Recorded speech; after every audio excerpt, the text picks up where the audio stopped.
वलनब्लुवन्नकुम बिशैइन मिनल खौफि, और हम ज़रूर तुम्हें आजमाएंगे खौफ से, खतरे से, वलजू और फाका कशी से, व नक़्सिम मिनल अम्वाल और जान माल के नुकसानात से, वल अनफुसी व समरात और आमदनियों के घाटे के ज़रिए से तुम्हारी आजमाइश करेंगे। यानी अहले ईमान से अल्लाह ताला उनके ईमान के नतीजे के दुनिया में मामले के हवाले से ये बात कह रहा है कि तुम्हारे ईमान का नतीजा क्या निकलेगा, तुम्हारे ईमान का हासिल क्या होगा दुनिया के अंदर। वो बात तो अल्लाह ताला ने जो सूरह नूर के अंदर की है, आया इस्तक़लाब के अंदर, कि अंतुम के आल इमरान के अंदर भी ये बात कही कि अंतुमुल आलौना इन कुंतुम मोमिनीन, के तुम ही गालिब रहोगे अगर तुम मोमिन हो। और वहाँ ये बात की कि अल्लाह ताला अहले ईमान से वादा करता है कि उनको ज़मीन पर खिलाफत अता फरमाएगा। इस सूरह नूर के अंदर अल्लाह ताला ने ये बात इरशाद फरमाई।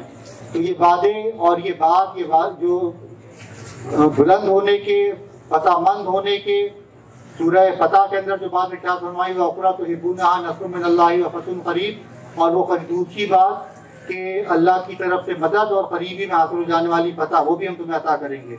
ये वादे भी अल्लाह ने किए, लेकिन ये वादे कब किए?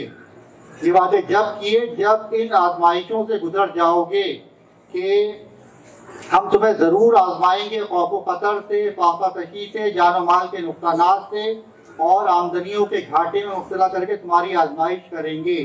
दावा ईमान जब इंसान की तरफ से सामने आएगा तो आजमाइश का ये सिलसिला शुरू होगा, और इस सिलसिले के अंदर जब इंसान कामयाब हो जाएगा तो उसका नतीजा क्या होगा? वबश्शिर साबिरीन, के सब्र करने वालों को बशारत दे दो। सब्र जो करेंगे इन मुश्किलात के अंदर, तकलीफ़ों के अंदर, परेशानियों के अंदर, जो लोग सब्र करने वाले होंगे, जो लोग साबिर होंगे, उनका नतीजा क्या होगा कि उनके लिए फिर अल्लाह ताला की तरफ से बड़ी बात है कि अल्लज़ीना इज़ा असाबतहुम मुसीबा, और कौन लोग होंगे ये साबिर कि जब उन पर कोई मुसीबत पड़े तो वो क्या कहेंगे? क़ालू इन्ना लिल्लाहि व इन्ना इलैहि राजिऊन, कि बेशक हम अल्लाह ही के और अल्लाह ही की तरफ हमें पलट कर जाना है।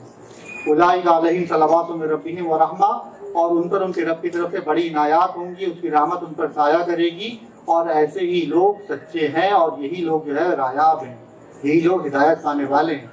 ये अल्लाह ताला ने वादा किया है कि जो आजमाइश में कामयाबी इख्तियार करेगा उस कामयाबी का नतीजा उसके लिए अल्लाह ताला की तरफ से ये हिदायत, रहमत और मग़फ़िरत और निजात की सूरत में अल्लाह ताला की तरफ से उसके सामने आएगा।